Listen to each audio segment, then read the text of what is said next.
December 18, 1944. The road from Longvilli to Bastogne, Belgium. On a grey December morning in the Ardennes, whose overcast sky has been keeping the Allied air forces grounded since December 16, and whose cold has been freezing the Belgian roads and the boots of every soldier moving on them. A German roadblock that the 26th Volksgrenadier Division's engineers placed 3 hours ago is gone, knocked aside by the lead vehicles of the 101st Airborne Division's advance party, moving at a pace that the roadblock's designers did not calculate into their timetable. The roadblock is not an improvisation. It is a deliberate tactical obstacle. Felled trees cut from the Belgian forest's December bare hardwoods. Anti-tank mines, whose placement has been calculated against the road's shoulders, and the drainage ditches that flank it, and the covering fire of a Volksgrenadier platoon in hasty firing positions on the east side of the barricade, positioned to engage anything that approaches from the west in the narrow engagement window that the December darkness and the road's curves provide. The roadblock is designed by engineers who know their trade. Its function in the German plan is to seal the road from Longvilli, the primary eastern approach into Bastogne, while the 26th Volksgrenadier Division's main body completes its envelopment of Bastogne from the north, and the Panzerlehr Division bypasses the town to the south through the secondary roads whose cover the Ardennes forest provides. The roadblock is supposed to hold for 8 hours, not as a fighting position, not as the basis for a sustained defensive engagement, as a delay. 8 hours of delay, which is all the German plan requires of this roadblock, because 8 hours is the projected margin between the 101st Airborne Division's estimated arrival time and the closing of the German encirclement. It holds for 40 minutes before the 506th Parachute Infantry Regiment's lead elements push through it in the specific and urgent way of men who have been told that Bastogne must be reached before the Germans close the ring, and who have applied the specific operational violence of airborne infantry, the infantry that goes off the road when the road is blocked, that uses the frozen Belgian farmland and the dark forest edge to flank the obstacle rather than fighting it frontally, to the specific tactical problem of a tree barricade on a Belgian secondary road in December. The engineers who built the roadblock are retreating east through the Belgian forest. The paratroopers who destroyed it are continuing west toward the city they have been ordered to hold, moving at the pace that the 101st Airborne moves, fast. And the German plan, the specific and ambitious plan whose success depends on the 101st Airborne Division not reaching Bastogne before the encirclement is complete, is falling behind its schedule at a rate that the plan's designers have not accounted for and cannot now recover from. The German Ardennes offensive, Operation Wacht am Rhein, the Watch on the Rhine, which Hitler has been planning in secret since September 1944 as the decisive stroke that will split the Allied armies and force a negotiated peace that saves the Reich from unconditional surrender, is, in its strategic ambition, the last offensive the German army in the West is capable of mounting.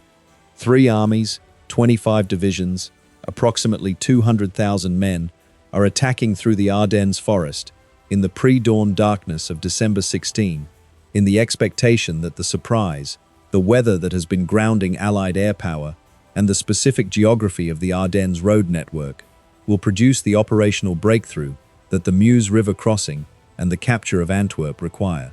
The offensive's planning has been meticulous. The surprise has been nearly complete. The initial American defenders of the Ardennes sector, 4 divisions holding an 80-mile front, have been overrun or pushed back in the first 48 hours with a violence whose speed has exceeded even the most optimistic German projections. The offensive is working. In its first 2 days, it is working better than the planners projected. The surprise has been more complete than the intelligence analysts thought possible. The weather is holding. The American defenders are responding to the multiple simultaneous attacks with the confusion that the offensive's design has intended. General der Panzertruppen Hasso von Manteuffel's 5th Panzer Army is tearing through the American WWII Corps' thin defensive line. 4 American divisions, 83,000 men, holding an 80-mile front that the pre-offensive assessment has designated as a quiet sector suitable for resting tired divisions and introducing new ones, breaking it at multiple points simultaneously, creating the breakthrough corridors that the armor needs to exploit toward the Meuse. The scale of the American defeat in the offensive's opening hours is staggering in the specific and visceral way of a military disaster.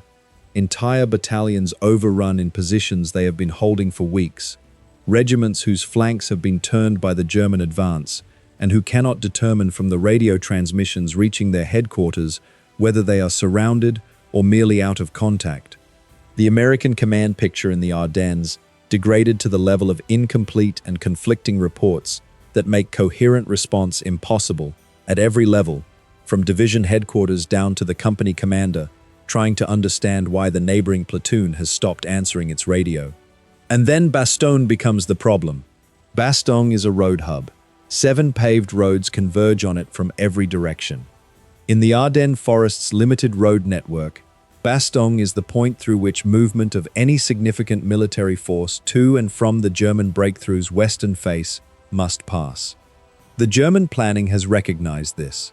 General der Panzertruppen Erich Brandenberger's 7th Army, responsible for the offensive's southern flank and tasked with preventing the American forces to the south from turning the German breakthrough's flank, and General der Panzertruppen Heinrich Freiherr von Luttwitz's 47th Panzer Corps, whose 3 divisions, the 2nd Panzer, Panzerlehr, and the 26th Volksgrenadier, constitute the main armored striking force responsible for the breakthrough corridor and the Meuse crossing, have included Bastogne in their planning as a critical objective whose quick seizure or bypass is necessary for the offensive's momentum to be maintained.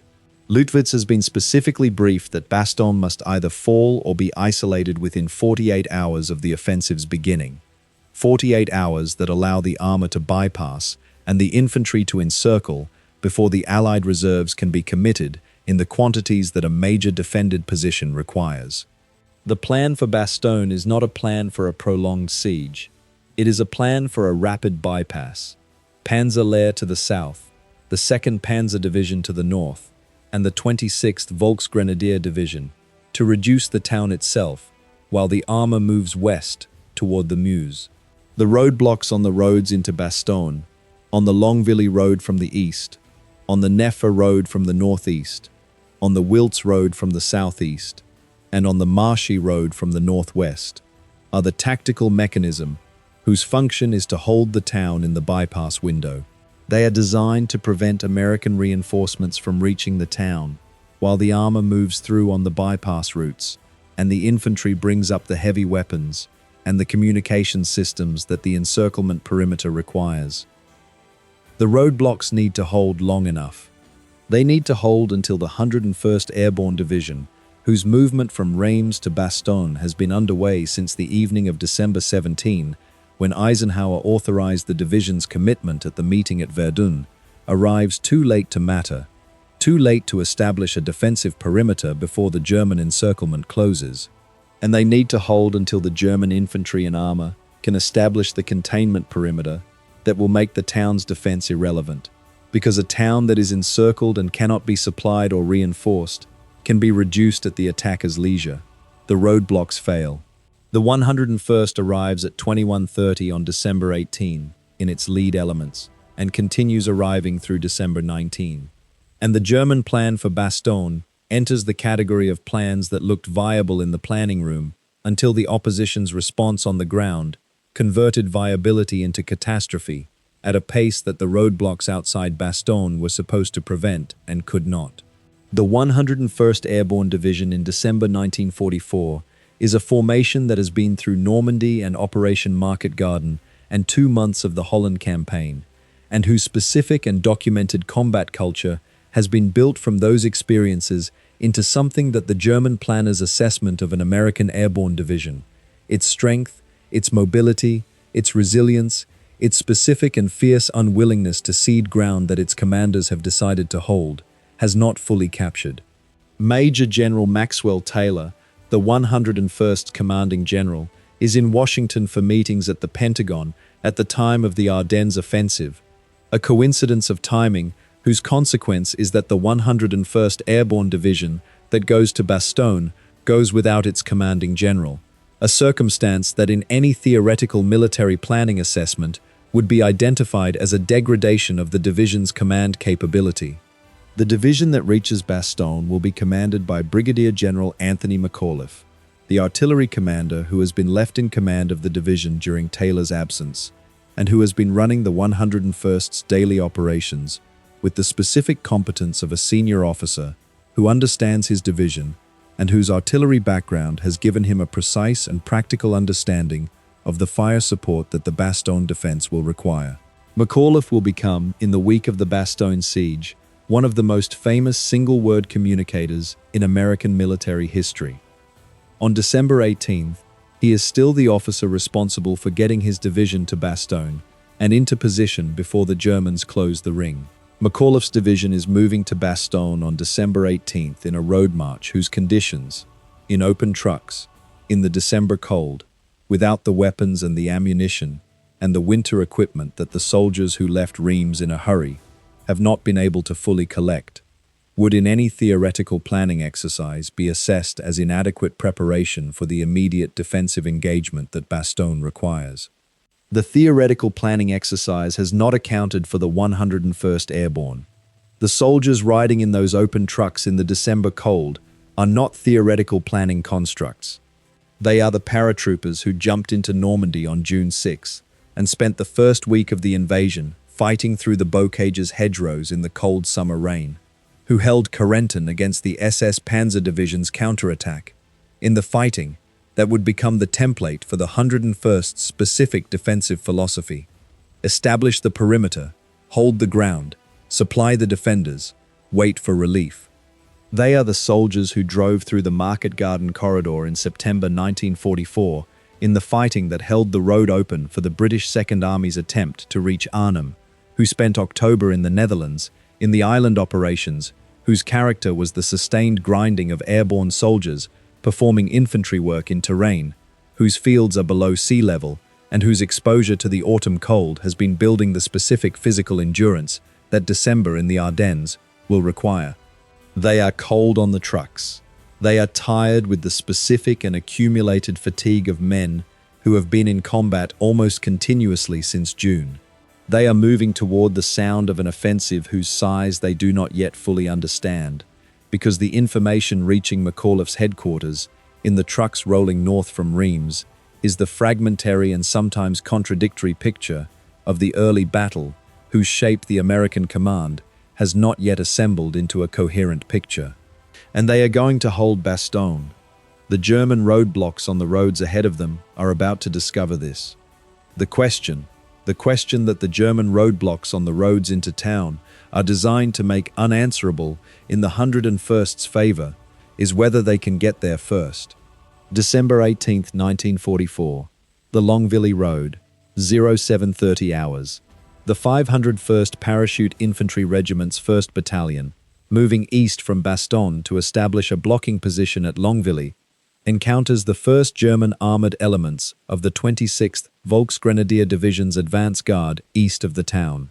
The contact is sharp and immediate, the specific and visceral collision of infantry moving in the darkness on a Belgian road, encountering the lead vehicles of an armored column, whose presence in this location is not supposed to be possible at this hour, according to the American operational picture.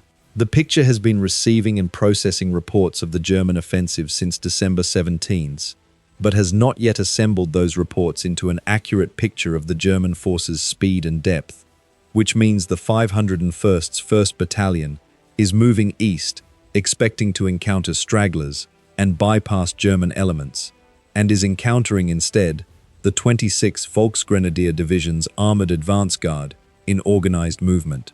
The lead American soldier in the column sees a German vehicle at 50 meters. There is no time for any communication up the command chain. The contact happens the way all surprise contacts happen, instantly, without procedure, with the reflexive violence of men who have been trained to react to contact with fire and cover.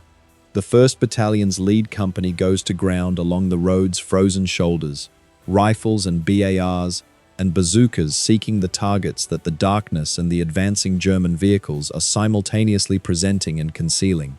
The German armored advance guard halts to assess the situation, the specific and professional halt of a unit that has been moving fast and has encountered resistance whose size it cannot immediately determine in the darkness, and whose doctrine prescribes a brief tactical assessment before committing the advance guard to a fight that might be against a major blocking force.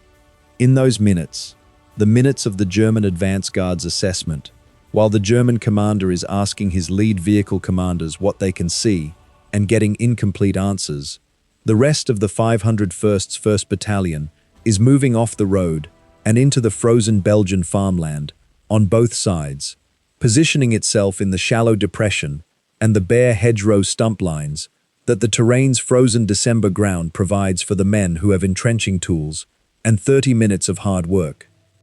The German column cannot get through, not quickly, not without a deliberate attack whose preparation takes time that the German schedule does not allocate for a blocking position in this location at this hour. December 18th, 1944. The Nefa Road, 10:45 hours.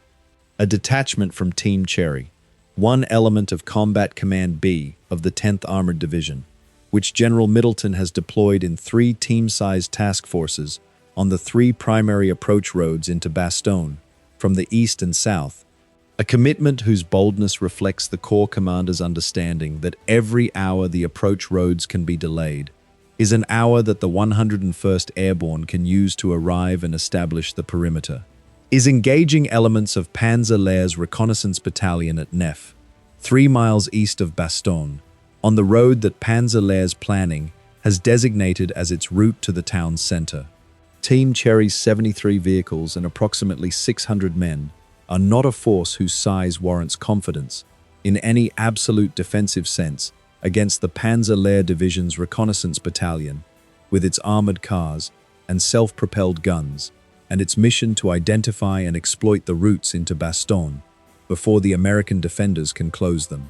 But Team Cherry is positioned on the only good hard surface road from the east into Bastogne's center, and the specific and documented character of the fighting at Nefa, the burning vehicles on both sides of the road, the Panzer Lehr's armored cars with their 20mm cannon against Team Cherry's M4 Shermans and M10 tank destroyers in the engagement ranges that the road's curves and the hamlet's buildings impose, the house-by-house fighting through Nefa's stone farmhouses, whose thick Belgian walls are providing the cover that the open winter fields around them absolutely do not. The specific sound of a tank round going through the corner of a barn at ranges where the engagement is as much about who sees the target first as about who has the superior weapon, is delaying the Panzer Lehr Reconnaissance Battalion's schedule in the specific way that delays cascade through a plan that has assumed movement at a certain rate and cannot recalculate without losing the momentum that the offensive's entire timeline depends on. Every hour at Nefa is an hour that Team Cherry's men are still alive and still fighting and still holding the road, and an hour that the Panzer Lehr cannot advance from Nefa toward Bastogne's center in the tactical situation that requires the road's control before the advance can proceed. Every hour is an hour in which more 101st Airborne elements are arriving in Bastogne from the trucks that have been rolling from Reims since the previous evening, and are climbing off the trucks and moving to their assigned sectors, and are establishing the defensive positions whose existence will convert Bastogne from an empty road junction that can be bypassed into a fortified town that must either be captured or contained. The near failure in the 101st's race to establish the Bastogne perimeter before the German encirclement is complete.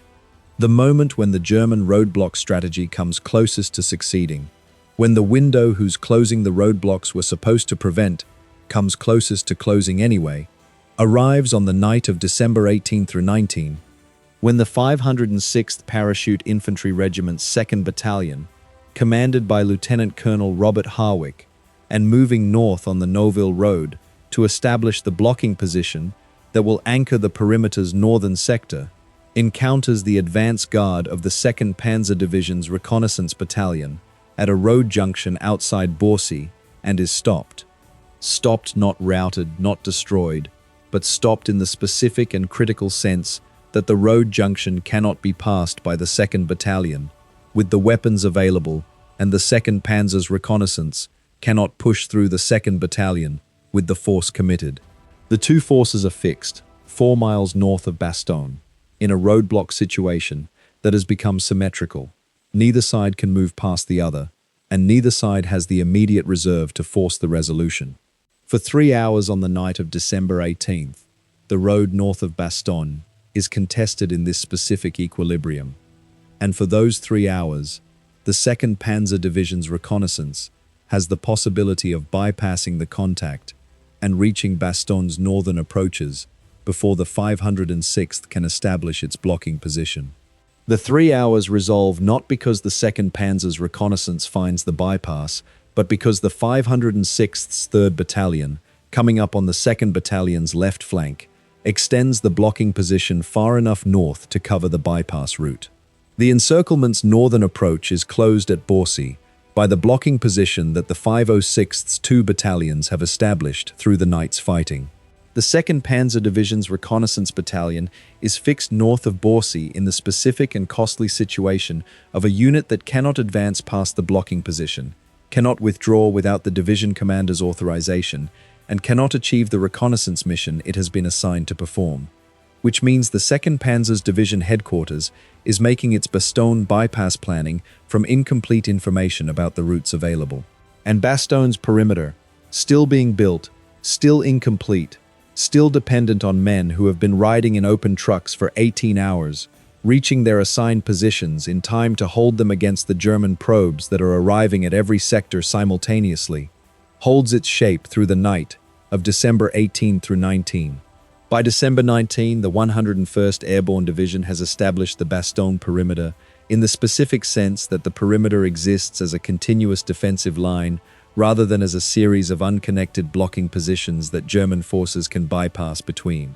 A continuous line, 16 miles in circumference, whose individual sectors are held by men who have been awake for 36 hours and who are cold and whose ammunition supply is incomplete, but who are in position, which is the essential fact. The 501st Parachute Infantry Regiment, commanded by Lieutenant Colonel Julian Ewell, holds the eastern sector, whose approaches the German 26th Volksgrenadier has been probing since the first contact on the Longvilli road.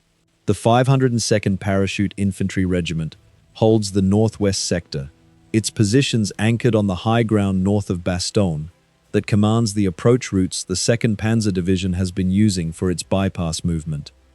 The 506th Parachute Infantry Regiment, commanded by Lieutenant Colonel Robert Sink, holds the north and northeast sector, where the fighting at Neuville has been consuming the regiment's 1st and 2nd battalions in the most intense sustained combat of the perimeter's establishment. The 327th Glider Infantry Regiment holds the west and south sectors, whose quieter character in the encirclement's first days will not persist past December 22.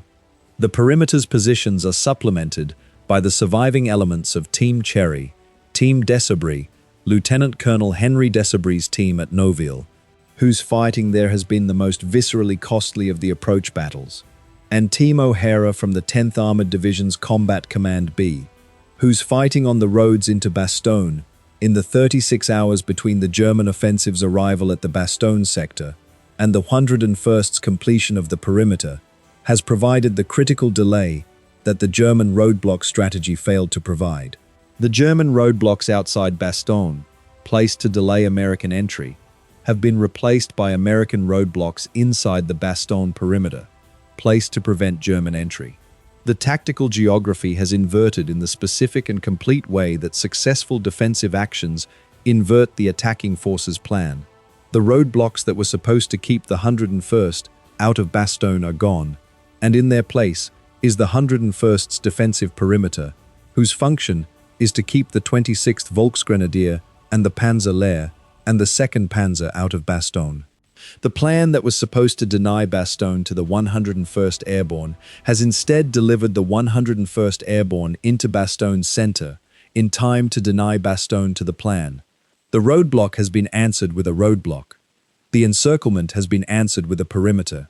And the German offensive's timetable, which has been running behind since the first roadblock fell in 40 minutes instead of 8 hours, is now facing the specific and documented problem of an objective that must either be captured or permanently contained, neither of which the 47th Panzer Corps can accomplish on its current schedule, with its current resources, without stopping the armored thrust toward the Meuse that is the offensive's primary strategic purpose.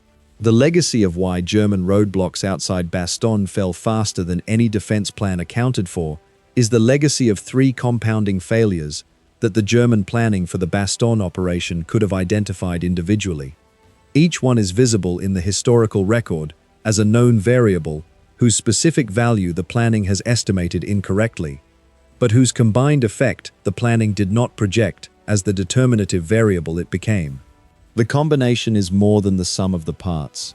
The three failures converge in the 36 hours between the German offensive's arrival at the Bastogne approaches and the 101st Airborne's completion of the perimeter, and their convergence produces an outcome that each individual failure, addressed in isolation, would not have been sufficient to produce.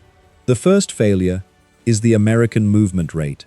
The German planning has assessed the 101st Airborne Division's movement time from Reims to Bastogne as approximately 24 to 36 hours under December conditions on Belgian roads, an assessment that is correct in its theoretical calculation of the time required for a road march movement of an infantry division in winter conditions on roads whose surface and whose traffic are both limiting factors, and that is wrong in its estimate of the 101st's willingness and ability to maintain the pace those conditions demand.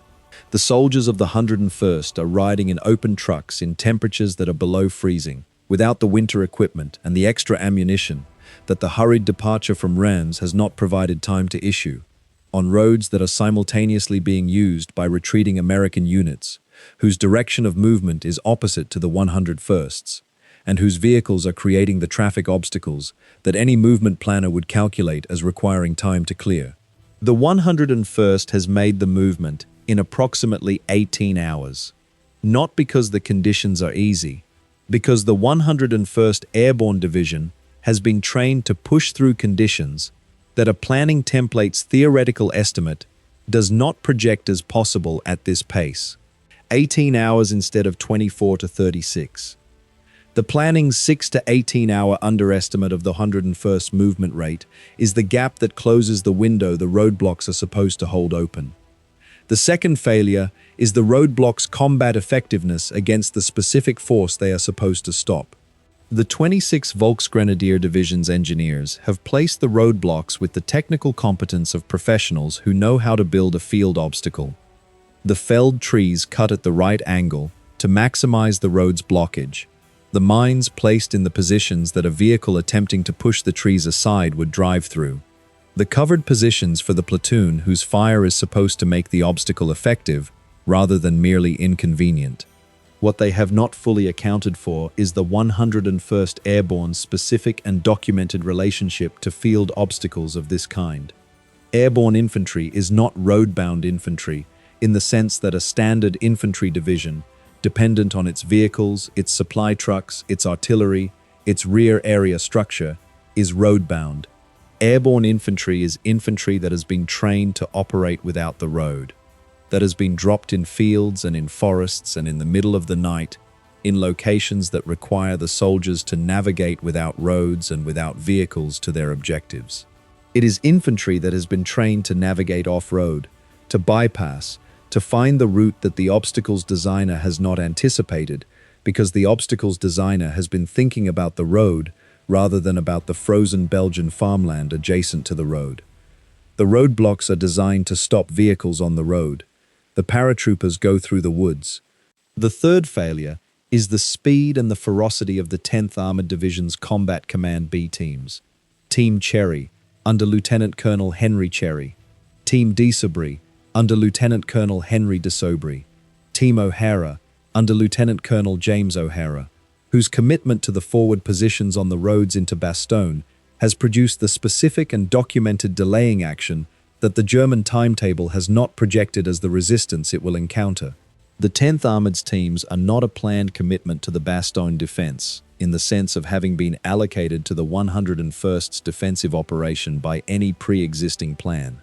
They are an improvised deployment, ordered by General Troy Middleton at Fiji Corps headquarters on the night of December 17 through 18, from the specific and professional desperation of a Corps commander who has understood, from the fragmentary reports arriving at his headquarters, that Bastogne cannot be held by what is in Bastogne, and that the 101st Airborne will not arrive in time to hold alone. The 10th Armoured teams arrive in the Bastogne sector on December 18 at approximately the same time as the 101st's advance elements. The specific and fortunate timing of a deployment whose execution has been faster than the circumstances would project as achievable, and the combined American defensive capability that their simultaneous presence produces is the outcome that the German road network's simultaneous exploitation in multiple directions could not have foreseen as the product of the specific allocation decisions made at WWII Corps headquarters on December 17. The German planning has calculated the resistance it will encounter outside Bastogne from the forces the intelligence picture shows in the Bastogne sector before the offensive begins. The intelligence picture does not show the 10th Armoured's Combat Command B, because the 10th Armoured's Combat Command B has not yet been ordered to Bastogne. The order comes on December 17th. The Combat Command arrives on December 18th. The German timetable meets a force it did not project. The 101st Airborne's 11,840 soldiers, supplemented by the 10th Armoured teams, by the engineers of the 326th Airborne Engineer Battalion, by the gunners of the 463rd Parachute Field Artillery Battalion, whose 105mm howitzers will be the thin but sufficient fire support for the perimeter's defense, and by the attached elements of the 705th Tank Destroyer Battalion, who hold Bastogne through 8 days of encirclement, hold against the German 26th Volksgrenadier Division and elements of Panzer Lehr and the 2nd Panzer Division, and eventually the newly committed 15th Panzer Grenadier Division and elements of the 167th Volksgrenadier Division, whose attacks on the Bastogne perimeter's western and southern sectors on December 23 through 24 and December 25 to 26 produced some of the most sustained and costly fighting of the entire Ardennes campaign, hold because they got there first. They got there first, in the trucks and through the woods and around the roadblocks, because the German roadblocks failed to hold them out. The roadblocks failed because the 101st moved faster than the plan calculated, because the paratroopers went through the woods when the roads were blocked, and because the 10th Armoured's sacrifice on the approach roads gave the 101st the hours it needed to turn Bastogne from an empty road junction into a fortress. When General McAuliffe answers the German surrender demand on December 22 with his single-word reply, nuts, he is expressing, in the most compressed and most accurate possible terms, the operational assessment that the German roadblock strategy outside Bastogne has already proven on the ground 4 days earlier. The reply is famous. The word is perfect. But what it represents is not primarily a personal act of defiance or a theatrical military gesture. It is the operational summary of what the 101st Airborne Division's soldiers have already demonstrated on the roads outside Bastogne on December 18th and 19th. That the German assessment of the time required to stop the 101st from reaching Bastogne was wrong, that the German roadblocks' hold time was wrong, and that the window the German plan required to encircle Bastogne before it could be defended closed before the encirclement was complete. McAuliffe's word expresses what the roads outside Bastogne have already said. The American airborne soldier going through the woods in December was the answer to the roadblock before the roadblock was built, and the word in December was the summary of the answer that had already been given on the ground.